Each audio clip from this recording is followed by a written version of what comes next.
Hi everyone, welcome back to the 21 and Sensory podcast with me, Emily. I'm really excited to chat to today's special guest, which is the lovely Chloe Tier. Hi. Hi! Chloe is 24 years old and she is an award-winning disability blogger and freelance writer with 9 years experience. On her blog, she documents her lived experiences as a disabled young woman, and she currently works in the charity sector as a content designer. Chloe, do you want to say hi? I know you already said hi, but say hi again. Hi, thanks for having me. No worries. It's honestly so great to have you on.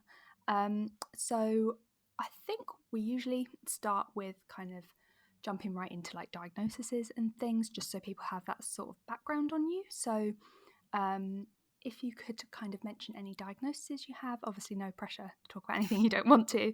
But yeah, just give us a little bit of a kind of background of you would be great.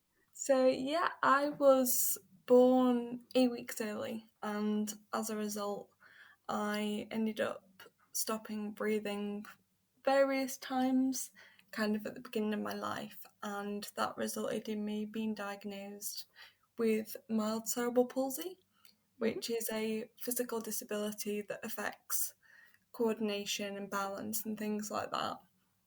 Mm-hmm. Essentially, I'd just say I'm a bit wobbly and a bit clumsy.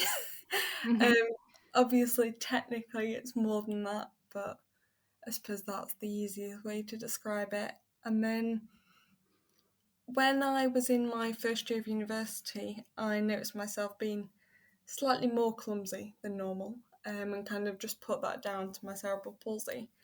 But it actually turns out I was starting to lose my sight during that time. And this kind of deteriorated over the course of my degree, Mm-hmm. meaning I was registered as partially sighted at the time. And I graduated university about 3 years ago. That sounds really bizarre saying that. And since then, it's kind of continued to deteriorate. And nearly a year ago, actually, I was registered blind as a result. So I don't necessarily have a diagnosable condition. It's kind of a bit unknown, Okay. but hopefully it should kind of stabilise out now, and I have some sight that's mainly like colours and shapes, but without the details. Okay. So yeah, that's me, I guess. That is you in a nutshell. That's brilliant. Thank you so much for telling us all that. I think let's start kind of almost at the start of your life. Why not? So when were you kind of aware of your cerebral palsy? Was it something that your parents were quite open with? And then maybe we'll chat a little bit about visual impairment a bit later. So I was actually diagnosed with cerebral palsy at the age of 8. Okay. So prior to this, it was kind of like something was going on, but we didn't know what. Right. Okay. I suppose in the grand scheme of things, that's quite a late diagnosis. Mm-hmm. And that was down to various factors, but my mum kind of knew from probably about 6 months old that something wasn't quite right. Mm-hmm. Um, but yeah, I suppose because it was later, and then as a result of that diagnosis, I started wearing like AFO splints on my legs and things like that, and like having like all these medical appointments from nowhere, Mm-hmm. I suppose. Um, my family's always been like really open in terms of my diagnosis, but also in terms of it doesn't have to define you as a person, and kind of, they've always kind of instilled that you can still do what you want to do kind of attitude, Mm-hmm. um, which I think has, I suppose, led to what I now do.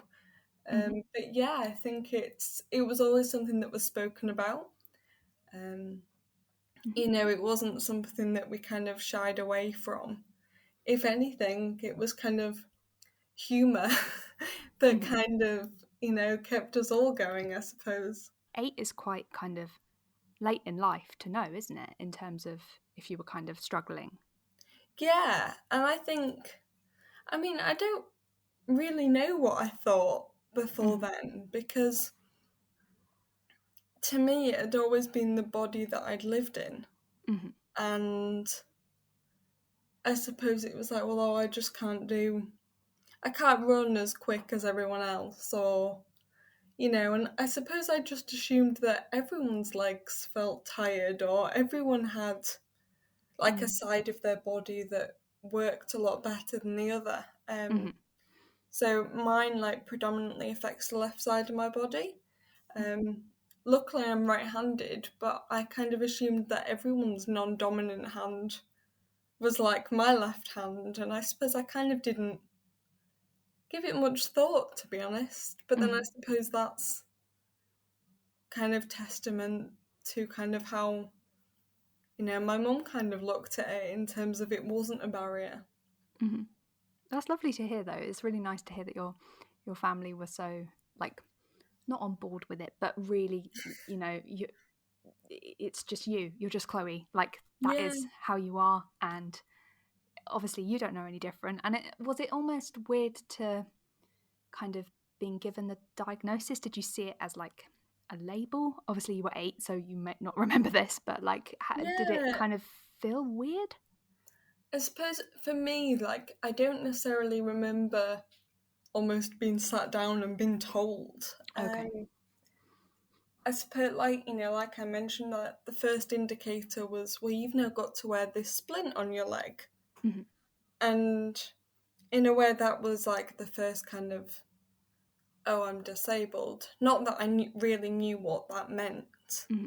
Um, but I suppose that was kind of, that made me different from my peers. And it was like, well, what's that? And I had a lot of Yeah. questions.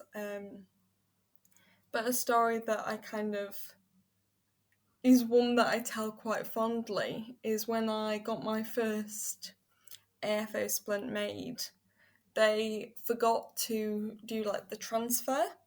So you can, when you get an AFO splint, you can like choose a pattern that you want on it. Mm-hmm. And I think I chose butterflies. Um, Nice. but for like whatever reason, like they kind of missed it out on the form and this splint came back white. And, Okay. I was mortified by the fact that I was wearing one anyway. Mm-hmm. Never mind the fact that it came back white. Yeah. Um, I literally was like, nope. um, but then on the way back to school, me and my mum kind of stopped off at a craft store and got loads of stickers. And a lot of those were like butterflies and flowers and like that kind of thing. Okay. And I vividly remember my year 2 teacher at the time lifting me up, standing me on a chair. Mm-hmm. Health and safety obviously wasn't quite up to scratch. Um, but bless her, no, she like held me up. I was fine. But then I got to choose like a few people in my class that helped decorate my splint. Amazing. And I suppose that unintentionally was such a good icebreaker Mm. because it was, instead of it was like, oh, like a medical thing, it was like, oh yeah, I put that sticker on it, Mm-hmm. and all my friends were kind of part of that. It was Mm-hmm. almost like, I suppose, an accessory. Nice.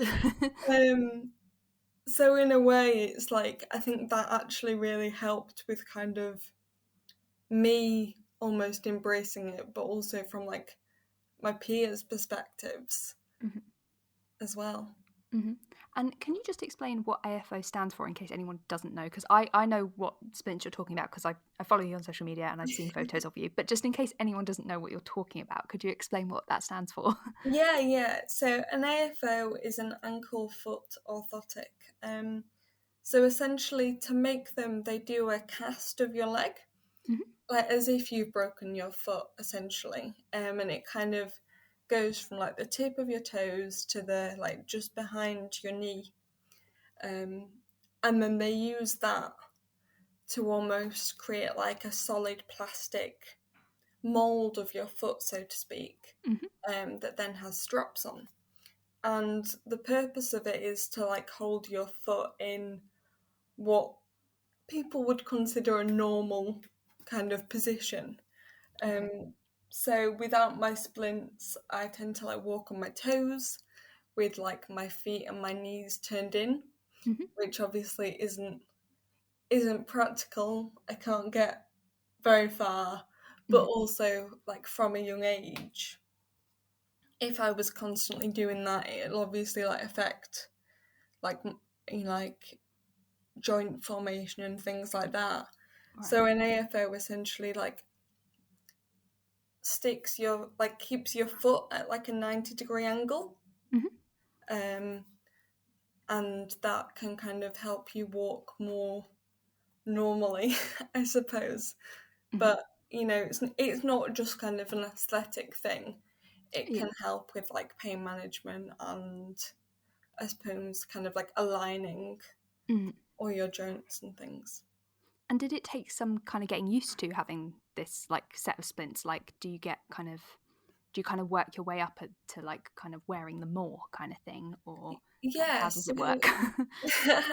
initially I kind of did like an hour a day and then Hmm. kind of like built up because yeah, it can be quite painful obviously if that's not the natural foot Mm. position, but yeah, it can almost feel like cumbersome. Hmm. Um and like whenever I'd get like a new like splint, I'd feel like I was just stomping around. Hmm. Because obviously as you grow you need new splints because Yeah. it's molded to your foot and your leg. And I actually stopped wearing splints from probably about the age of 13 to 17. I didn't wear them. Okay.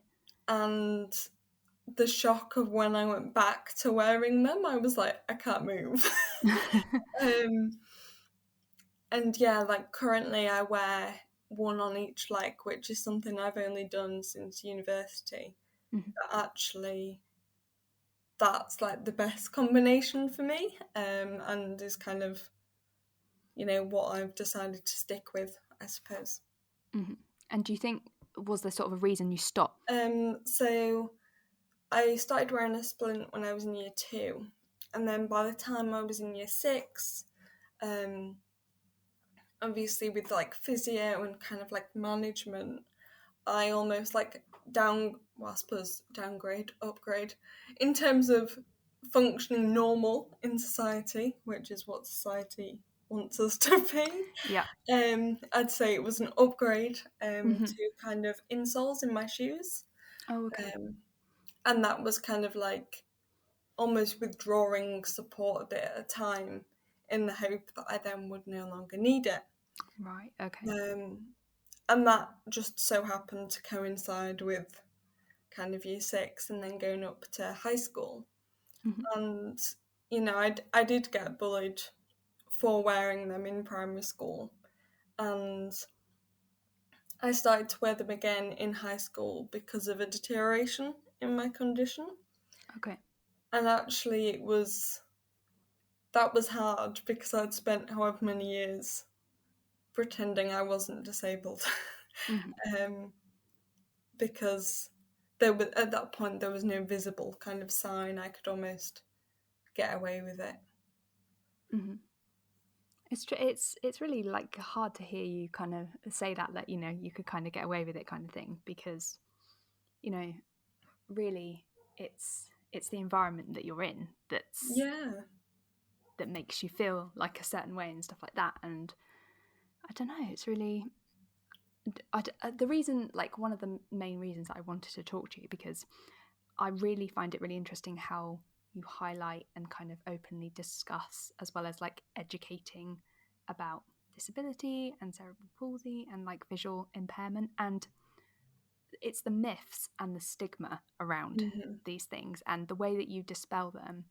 It's really important, because if you don't educate people, they are just so stuck in their ways. And I don't know why that is, but yeah, I think, sorry, I went off on a ramble then, but what I'm trying to say is that I don't know, it's the more I talk to people,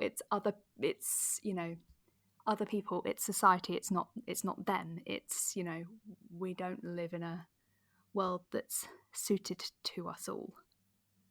Yeah, and you know, that's, I suppose, highlighting the social model of disability that Mm-hmm. kind of, in a nutshell, says we're disabled by our society, and Mm-hmm. that's what disables us. And if all the societal barriers were removed, whether those be physical or attitudinal, Mm-hmm. then we would be left with our impairment, like our condition that we're diagnosed with, but that wouldn't disable us Mm-hmm. because we could still access society.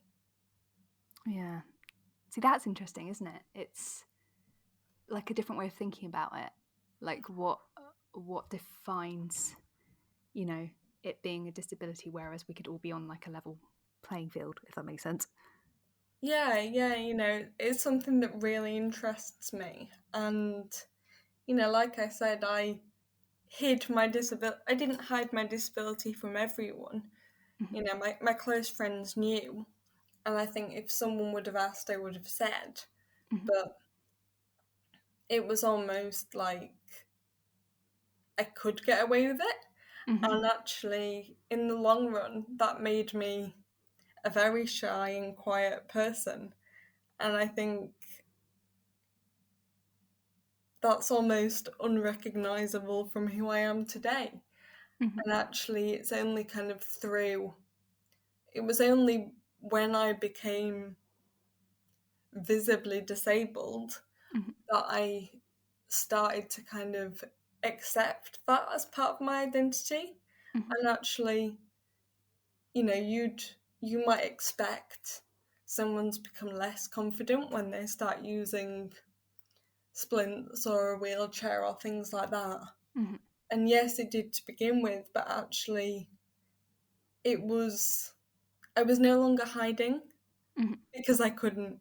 And actually, for me, that led to kind of fully accepting, you know, my disability and being disabled, and actually, I suppose, being proud of that identity. Mm-hmm. Like, I know people might say, oh, well, you know, when, you know, you're so lovely, Chloe, like, but I don't see your disability. Mm-hmm. I'm like, but that's such a core part of me. Mm-hmm. It's, you know, and I'm like, but why don't you see it? Because I don't see it as a negative, I just see it as a component of myself. Mm-hmm. And you wouldn't be the person you are today without it. Oh no. Yeah. Like, So why people aren't seeing the full picture of you and just like, I don't know, like referring to to it as a separate thing, or like a, like you have this thing rather than you kind of, you know, it is your life. yeah, and I think when I was younger, I felt it was almost like this thing that followed me around that Mm-hmm. was always there but wasn't me. Mm-hmm. Whereas it's almost like my perception of what disability is and how I felt about that has obviously changed dramatically over the last 9 years I've been blogging. And yeah, like it's almost like a growth in terms of who I am. Mm-hmm. And actually, you know, I'm probably the most confident I've been in my life. And yet, you know, some people would be like, well, shouldn't you? You know, you shouldn't be, you know, you're like losing your sight and you're physically disabled and Mm-hmm. all of these things. Yet, yes, they're not they're not fun. I would not recommend. Mm-hmm. But I suppose it's just me. And I know that sounds really cliche, but like you say, I wouldn't have the job I have. I wouldn't have Mm-hmm. anything that I currently have in my life, I don't think. Mm-hmm. Yeah, exactly. That, I think that's a really, I don't know, it's really interesting to hear you say it like that, because I don't know, people have their views when actually when you talk to the person, that's not how they're living, that's not how they're thinking. It's, I don't know, I feel like social media has like a slight part to play in this, in that you see like a snippet of someone's life, or, you know, maybe if you meet up with a friend every so often, they see a snippet of your life, and actually they don't know, what sort of headspace you're in. Like right now, like you're saying, you're really happy with where you are, and like you can just kind of hear the confidence and enthusiasm about like, just, you as a person and the work you do. And I feel like, I don't know, people get a snapshot of you maybe from seeing you, online or something like that, when actually you are this whole person outside of that. Yeah, and I think within society, disabled people, it's almost like that's the worst thing that could happen to someone is that they Mm. become disabled.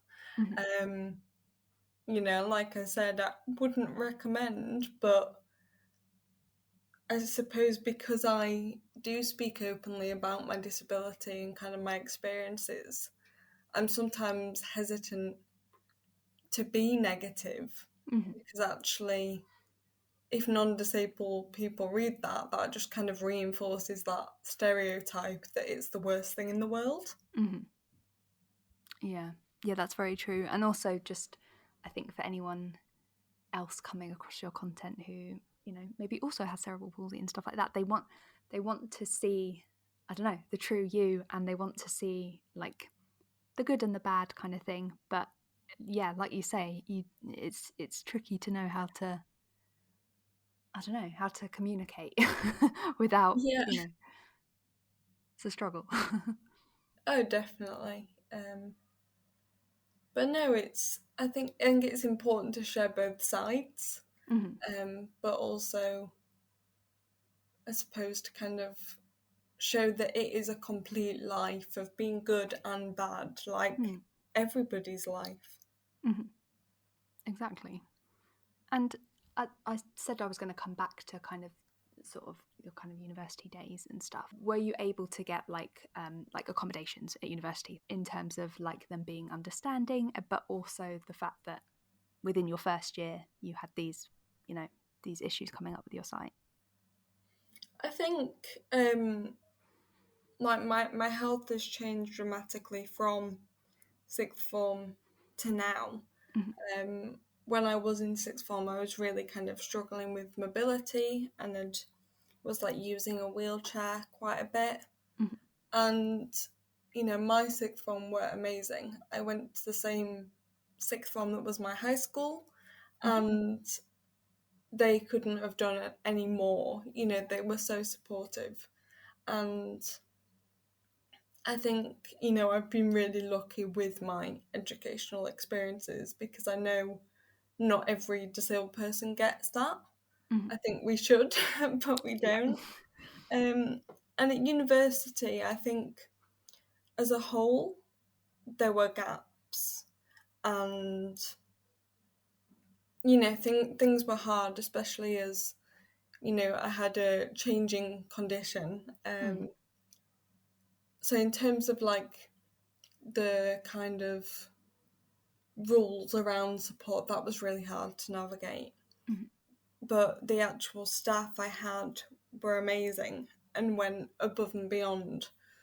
But there was always a bit of me that was like, but what if I had a different lecturer? Or, it wasn't Yeah. something that was universal for everyone. It was my lecturers being amazing and kind of doing more than they should to Mhm. ensure that I could participate. Mhm.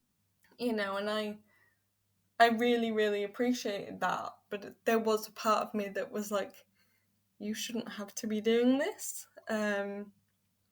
It wasn't essentially their job to fight my corner to get extensions or to kind of like enlarge work when other people whose job it was didn't do it and Mhm. things like that. Um, like I said, my sight changed a lot during uni Mhm. and declined at like various rates, but like quite significantly during my final year. And your final year, you're writing your dissertation, Yeah. and I was learning how to use new computer software to allow me to still do that. Yeah. That's Um, wow. and was almost just like, I suppose, I'd adapt Mhm. to one thing, and then before I know it, that was almost like outdated, and I was having to adapt again. Mhm. Um, like I loved my time at uni. I didn't necessarily have like the biggest social side of uni, Mhm. um, and I don't necessarily think I got access to that. But then at the same time, as much as I loved a night clubbing, it wasn't something I wanted to do on a weekly basis. Fair enough. Yeah, I was like, once every few months will do me. Mhm. Um, and I got involved in the Students' Union, and that actually was, again, quite a big turning point in terms of my confidence. I was elected as the disability officer and Mhm. was kind of able to continue making changes in terms of the work I do, but on a much more local level, Mhm. and actually to get things implemented, was really rewarding. Oh, that's brilliant. That's great to hear. Like, I mean, just wow to start off with, because a final year is just the most stressful time in your life at university, and the fact Oh, it that you is. were also having to deal with something that was kind of ever changing, as you said, is wild. I mean, as if there's not enough pressure in terms of dissertation and stuff like that. um, but it is also interesting to hear how you almost you obviously are very grateful for the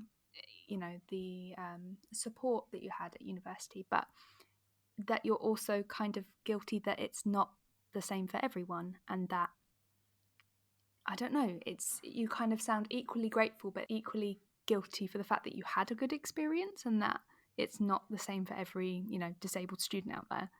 Yeah, I think that sums it up quite well. So prior to my blog being known as Chloe Tier, obviously my name, Hmm. it was life as a cerebral palsy student, and I documented from GCSEs to graduating uni. So, you know, I ended up writing about all sorts to do with disability, but I suppose my initial focus was my educational experience Hmm. as someone who, I suppose, when I started, someone who was navigating how I felt about disability, but Hmm. also navigating like the mainstream education system. And it was only kind of when I started kind of documenting that I realised that I had quite an abnormal experience, and abnormal in the fact that I had a good one.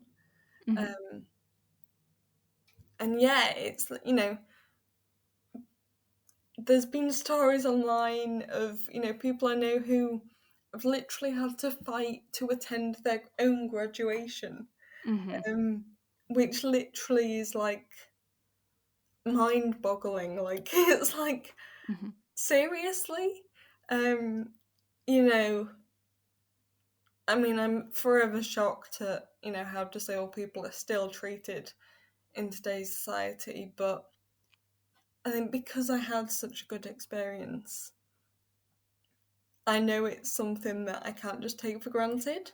Hmm. Um, but then on the reverse, it's like, yeah, but that's what all my peers got. Yeah. So yeah, it's I feel quite torn. Yeah.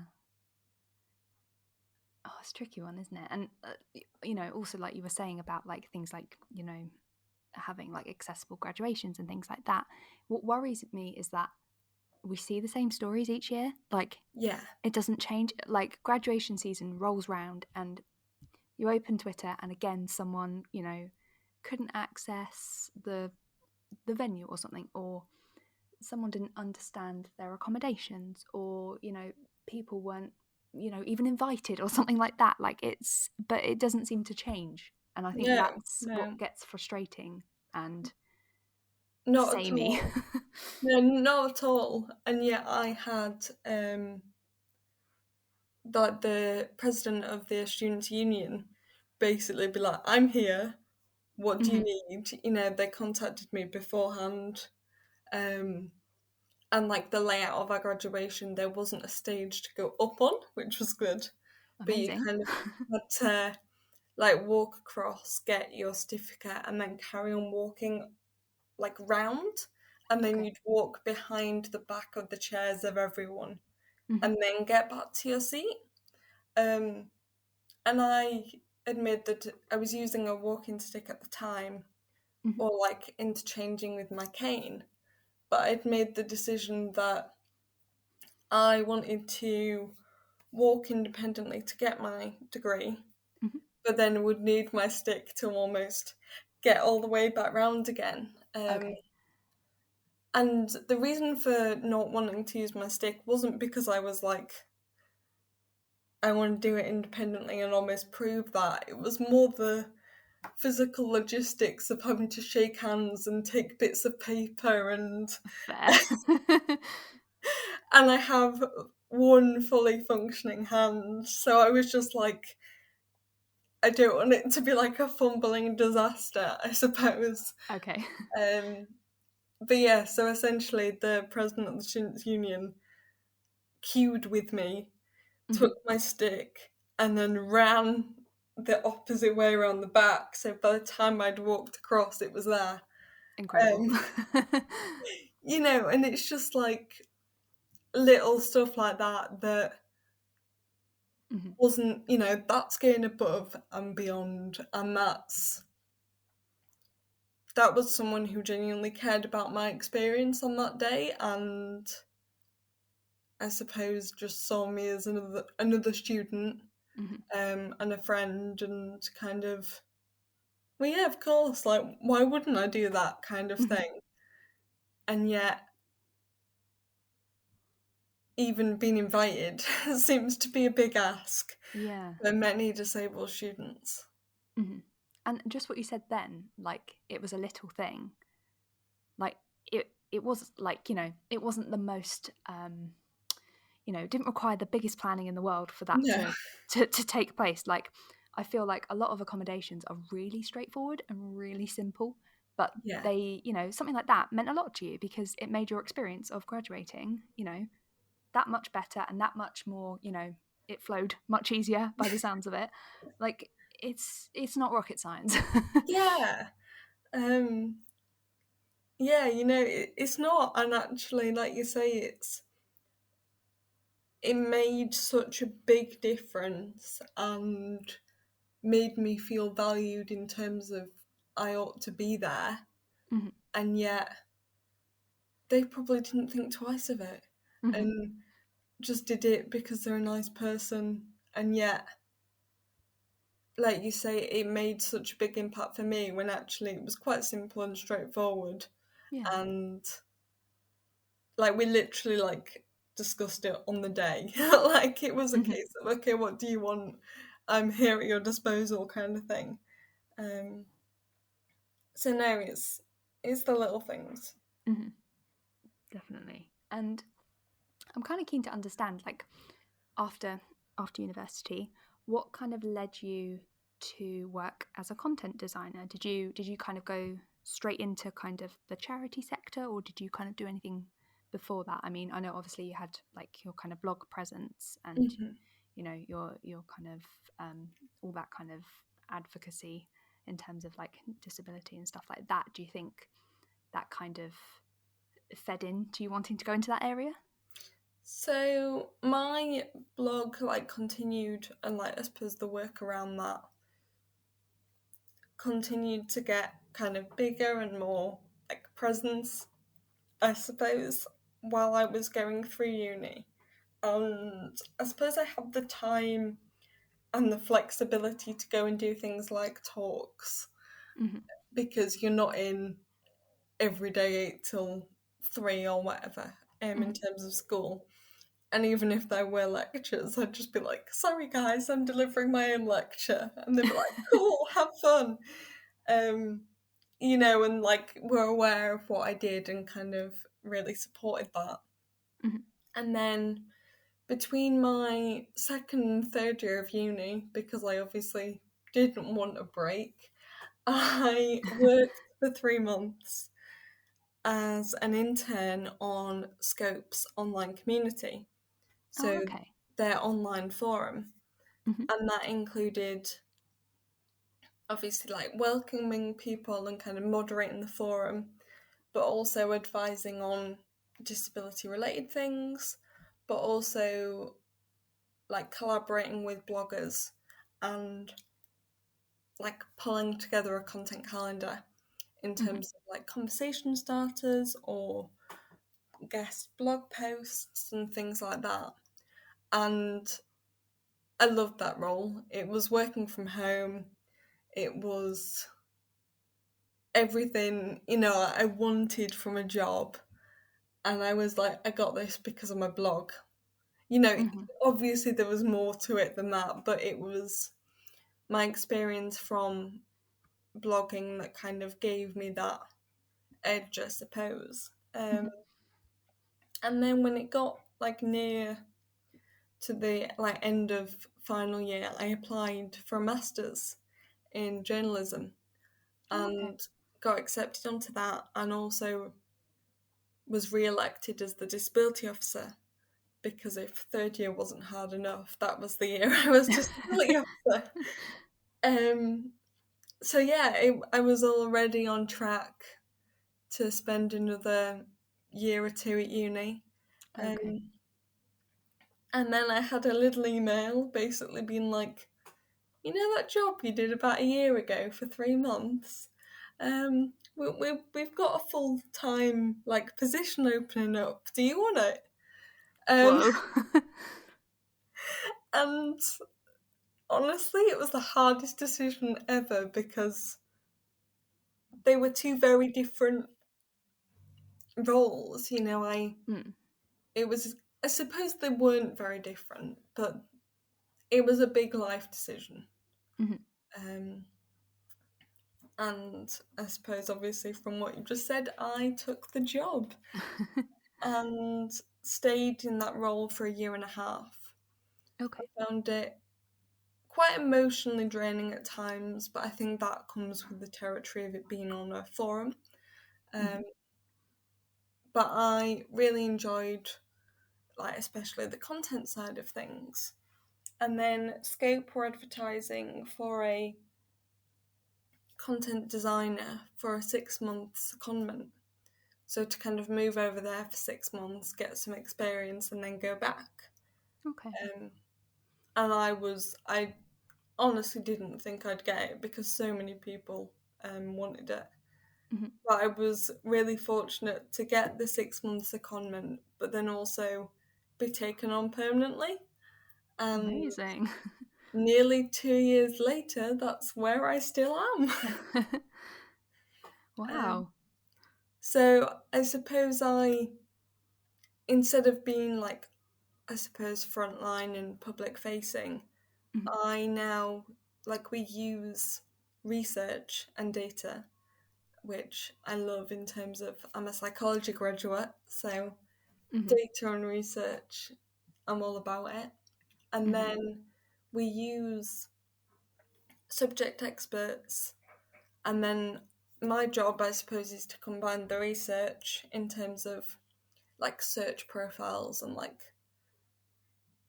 what participants say they need, Okay. um, and subject experts to write a piece of content that's about something disability related, but it's easy to understand and people can get the information they need to then essentially just get on with their lives. Um, Hmm.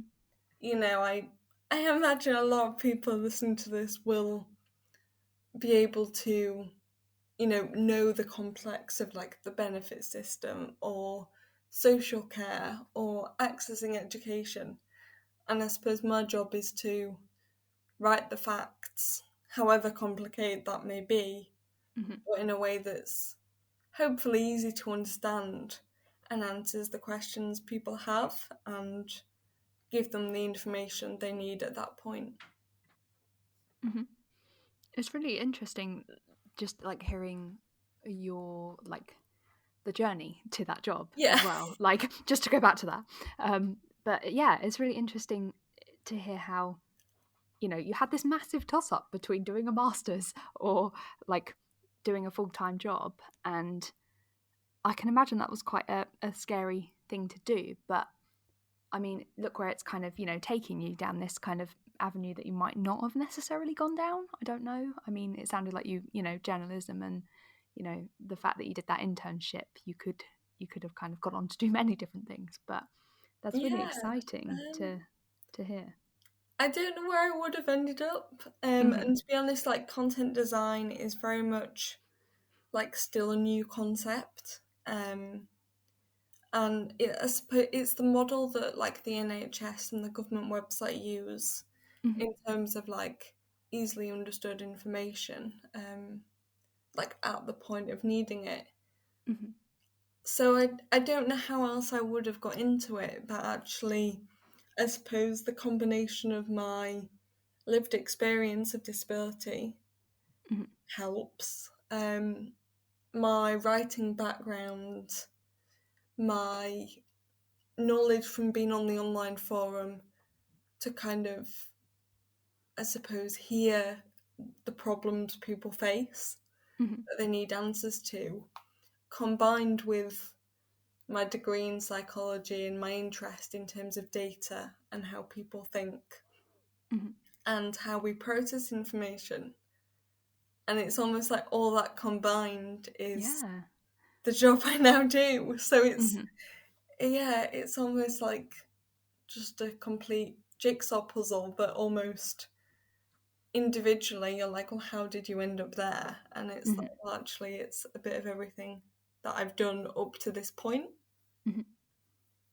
And how do you? I always like to ask this question because the people that I talk to on my podcast seem to do so many different things. I always ask like, how do you juggle it? Like, how do you juggle your full-time job and obviously, you know, still wanting to maybe do talks or, you know, your own content for your own social media and writing and stuff. Like, how do you balance that and, you know, stay relatively calm?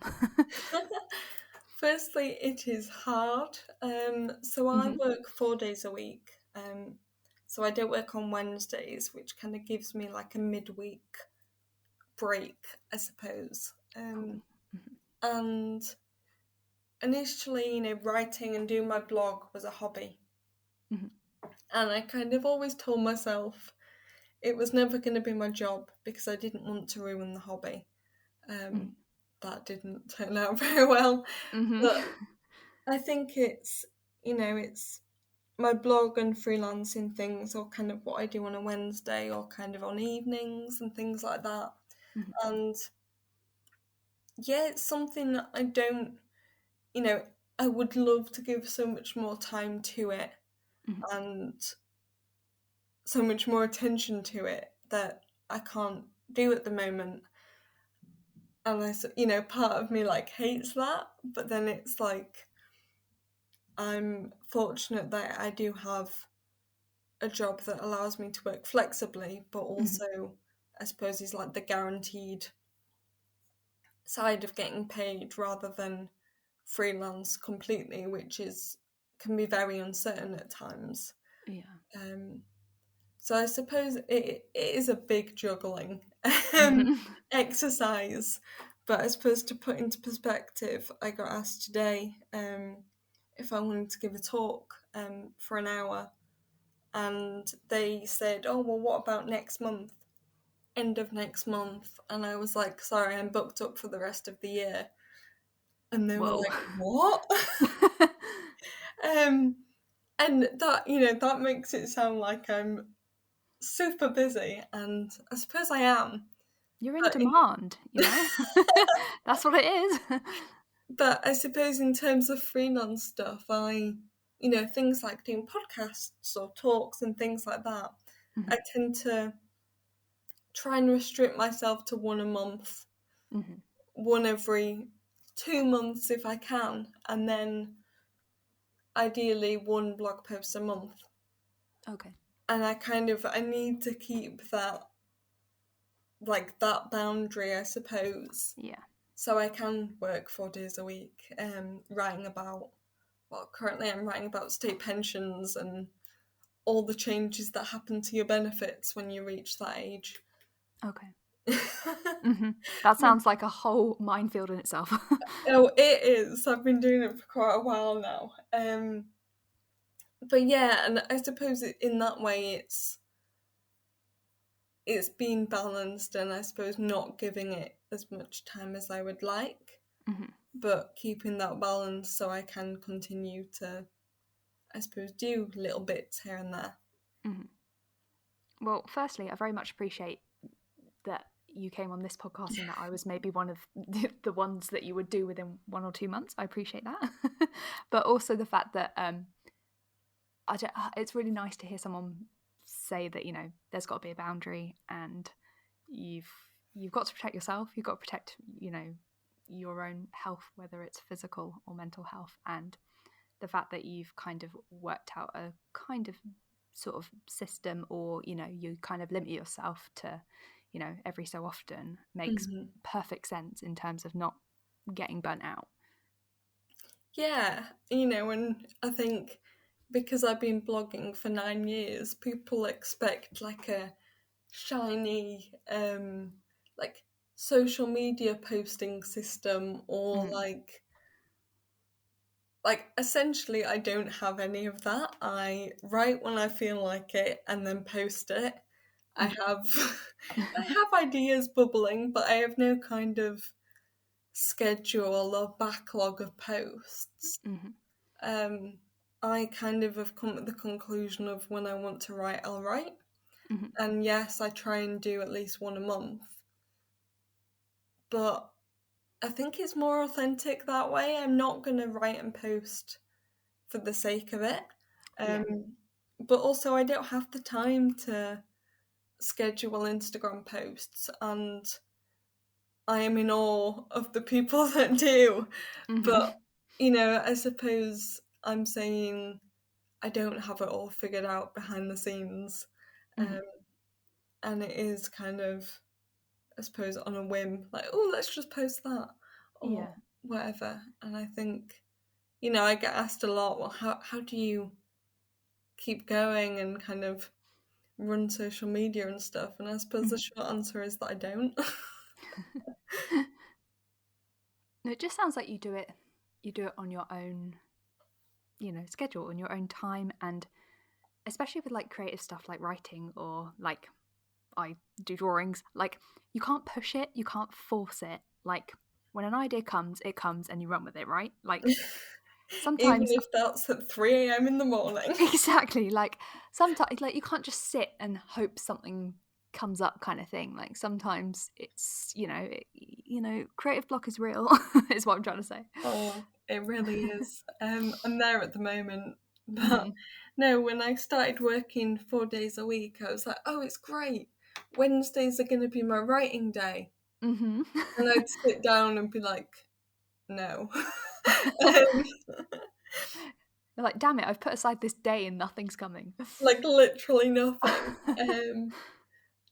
And yeah, I suppose it's kind of just learning what works, and always have a notebook nearby if I need to jot down ideas and take it from there, I suppose. Top tip right there.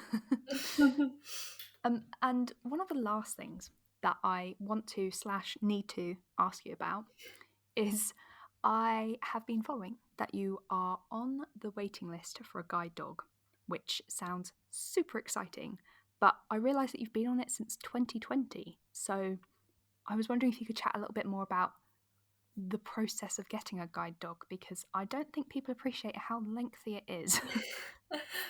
Firstly, yes, I think you need to ask that question because guide dogs are just incredible. So it's coming up to nearly 2 years I've been on the waiting list, so it'll be 2 years in November. Okay. And actually it's longer than that because it took a year from inquiring to being placed on the waiting list.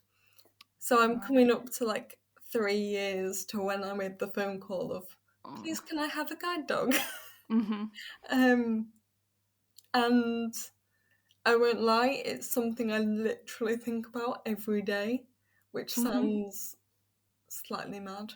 No, I can imagine. I can totally appreciate the excitement. Like, because in terms of waiting times, they can't give you an answer. They could ring Oh, me up tomorrow and say, "We found you a dog, you start training next week." oh my god. So, like, when you get the phone call, it is literally like, go, go, go. Whoa. um, but the phone call could be tomorrow or it could be in another year's time. So I suppose it's always like, is today going to be the day? Yeah. Um, How are you living like that? I Just don't like on know. the edge. um, but yeah, so I suppose kind of after the initial phone call, you have like a few meetings with Guide Dogs, the charity, to kind of discuss your needs Hmm. and whether they believe you're kind of suitable to be a guide dog user. Hmm. Not everyone is for various reasons, and they kind of want to make sure first. Hmm. Now, when they kind of decide, yes, we think you could, having a guide dog could benefit you and it could work, and I suppose the tick.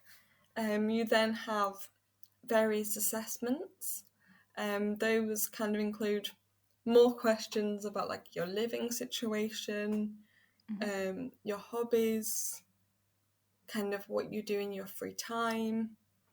Um, so yeah, like loads of different things. Um, but then it also includes kind of like how quickly you walk and how tall you are and Oh.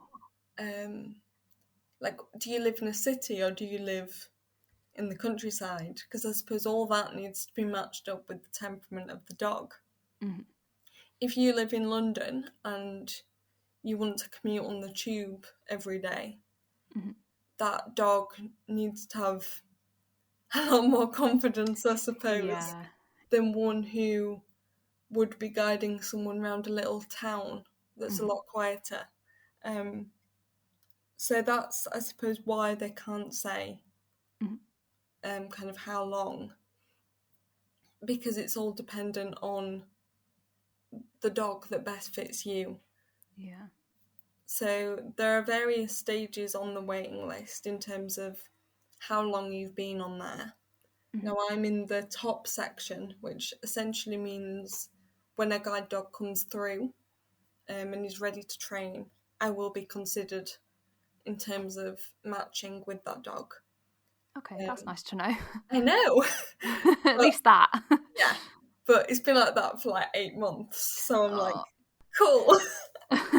um, So essentially, they start at the top of the list and go Right. down, and the first person that dog matches with the best wins, I suppose.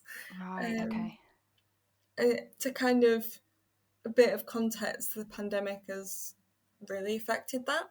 Hmm. Um, Guide dogs don't get any governmental funding, so while during the pandemic they had to stop breeding, which meant there were less dogs. Oh, okay. All the dogs that were kind of born around lockdown or kind of were puppies during lockdown, less like a lower rate of dogs kind of made the cut in terms of Right. going on to become guide dogs because they didn't have that socialization they needed earlier. Yeah. Um, Okay. so a lot less dogs, and Hmm. then lots of blind and partially sighted people. Obviously, when they were stuck indoors and like were unable, like social distancing Hmm. is so hard if you use a cane because my cane is 153 centimeters, I think, Okay. or 155. So if I'm to hit something with my cane, I need to be that close. That's less than the 2 meter distance we're meant to be keeping away from people. Right. Okay. So a lot of blind and partially sighted people really struggled, I suppose, emerging from the pandemic. Hmm. um, I suppose in terms of social distancing and still being able to go out. Mhm. So not only were there less dogs, a lot more people applied during Okay. that time. And for existing guide dog users, the rate of retirement was a lot higher during the pandemic because obviously dogs weren't working as much. Um, Oh, so really? they found a lot of dogs were retiring 2, 3 years before they probably should have done. Okay. And does that mean that those people go back on the list kind of thing? Yes. Oh, I see. Oh, my word. Okay. And if you've previously had a guide dog and your guide dog retires, Mhm. you immediately go into the top section of the list Oh, my word. Okay, right. I understand. because the training process of training a visually impaired person to use a guide dog when they've previously had a guide dog is a lot quicker. Right. Okay. Also, that person is reliant on a guide dog to mobilise Mhm. and get around, Okay. That's fair um, enough. so that they get matched Mhm. quicker than someone like me who it's my first guide dog because I will take a lot more time to train, Mhm. and I suppose I'm currently managing without. So it's not like a big life adjustment to go from one Mhm. day having one and the next not. Yeah. So, in a nutshell, less dogs, more people. Yeah, there's so much more to it. And like even you saying like you think it is just the dogs that get training and Oh it's no. not at all. Like the commitment that you know, have to make as well is huge. Yeah, so I've had to essentially clear it with work ahead of time. Okay. But I'm gonna need 4 weeks off work when I get matched. Right, okay. Because you have 2 weeks in a hotel, or like they can do it from home, but it's normally like from a hotel. Mhm. So you're in a hotel with loads of other new guide dog owners, which Okay. literally sounds like Christmas. And you spend Monday to Friday, I suppose 9 to 5, learning how to care for the dog and like the training of like how to navigate. Okay. So the dog is being trained on how to like help you specifically, but Mhm. you're also being taught on how to be an animal trainer essentially. Okay. And then Wow. it's a further 2 weeks from home, kind Mhm. of slightly more ad hoc, but still kind of like intense. Because, like, for example, if my regular route was I want to get to the supermarket, Mhm. I would work with my guide dog instructor to kind of run that route. Right, okay. Like, I wouldn't just be able to go and do it, I would need to kind of, I suppose, get like certified. So when you Yeah. apply, you need to have at least 3 routes that you want to learn, which I suppose Okay. shows that the dog has enough like variability in terms of Mhm. places to go. Um, so yeah, and then if it all goes well, you kind of become a partnership, I guess, and kind of have to sign it all off, and it becomes like a legal like agreement. Okay. Is does that involve a lot of paperwork as well? I'm pretty sure guide dogs will have done like their best to Okay. I was not gonna make say. it. But yeah, you have to, with it being a legal like contract, Mm. money needs to be exchanged. So you pay 50 pence towards your guide dog. And Amazing. actually it's crazy. And actually when your guide dog retires in the contract it's technically a deposit. So you could ask for it back. Um Wow, a whole 50p. yeah. Excellent. Okay, cool. Um but I mean, obviously, a lot of people will not because, during the Yeah. time of the dog's life, their food and vet bills and things are all paid for. Oh, okay. I didn't realize that. Right. Because I suppose, in a way, they're a mobility aid. Yeah, definitely. Well, I suppose not in a way, but they are. Yeah, they definitely are. Yeah. They're just fluffy and cute as well. I mean, what more could you want in a busy aid? I mean, more should be like this. Definitely. Wow, I had no idea how convoluted and yeah, just I mean, obviously it's great that they do it that way, and you know they've obviously got it down to a T in terms of like who they assign and stuff. But it's really tricky to know that you know people who have had dogs who have retired get bumped up the list, obviously for the reason that you said, and I totally Hmm. understand. But it must be for you like, no, I am clawing my way to the top. Like, don't bump me down. Yeah, like I've been waiting here a while. Yeah, like Um, please.